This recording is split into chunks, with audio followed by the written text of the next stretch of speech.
نعت ایک سعادت ہے جو حضور کے غلاموں کا مقسوم ہے. جن لوگوں نے اس مقدس سعادت کو کاروبار بنا لیا اور پیٹ کا دھندا بنا کر کے نعت کے تقدس کو پامال کرتے رہے، ان کے جانے کے بعد دنیا ان کا نام بھی فراموش کر دیتی ہے. اور جنہوں نے نعت کو حضور کی بارگاہ میں با ادب حاضری کا ذریعہ قرار دیا اور عشق رسول کے پھیلاؤ کا اس کو ایک ٹول بنایا، پھر زمانہ ان کے جنازوں کو بھی رشک کی نظر سے دیکھتا ہے. بہت سال نوجوان تھا، آج ان کو مرحوم کہتے ہوئے کلیجہ منہ کو آتا ہے، لیکن یہ ایک اٹل حقیقت ہے کہ جو یہاں آیا ہے اس نے بہرحال پلٹ کے واپس جانا ہے. اس دنیا پر کسی کا مستقل قیام نہیں ہے. زندگی کی سانسیں لمحہ لمحہ ٹوٹ رہی ہیں اور میں اور آپ تیزی کے ساتھ موت کی طرف بڑھ رہے ہیں.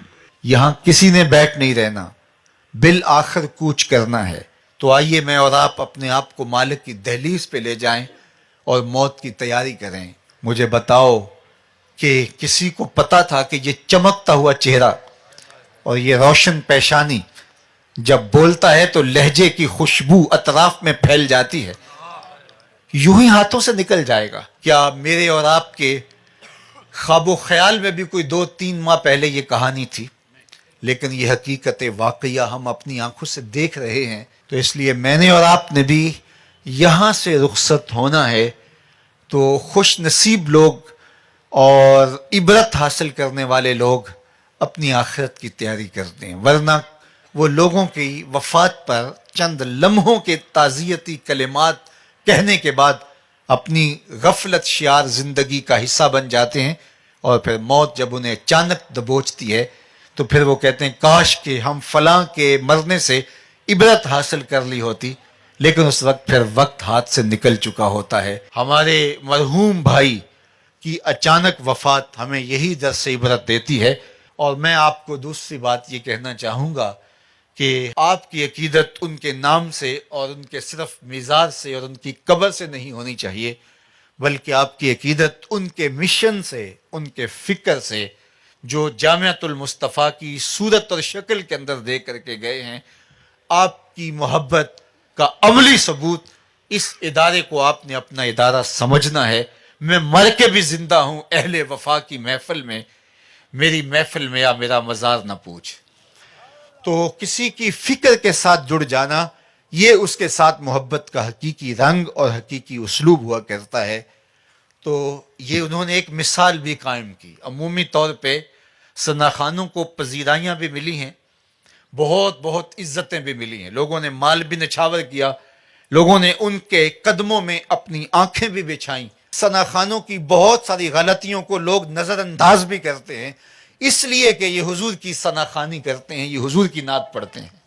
تو پھر ان کا بھی حق ہوتا ہے کہ جس دین نے، حضور کے نام نے ان کو جو عزتیں دی تو وہ بھی ریٹرن کریں اور وہ بھی کچھ پیش کریں. میں نے ایک زمانے میں کہا تھا کہ گلوکاروں نے اور کرکٹرز نے اپنی اس شہرت سے فائدے حاصل کر کے بڑے عالی نصب ہاسپٹل اور بہت کچھ جو ہے وہ فلاحی کام کھڑے کر دیے. کاش کہ یہ ثنا خاں مل کر کے ایک حسان بن ثابت یونیورسٹی ہی بنا دیں. کاش کہ یہ کوئی کام کریں اور ان کی مقبولیت سے امت کو کوئی فائدہ ہو. نعت خوانی صرف آپ کی زبان سے ہی ادا نہ ہو بلکہ عمل اور رویے بھی نعت خوانی پکارتے دکھائی دیں. تو لازم ہے کہ نعت خواں حضور کے نام کی یونیورسٹیاں اپنی مقبولیت کے ذریعے سے قائم کریں. تو میں خراج عقیدت اس قبر کی مٹی کو بھی پیش کرتا ہوں کہ جس قبر میں آسودہ خالد حسنین خالد مرحوم نے یہ ادارہ قائم کر کے حضور کے ساتھ اپنی وفاؤں کا ثبوت دیا.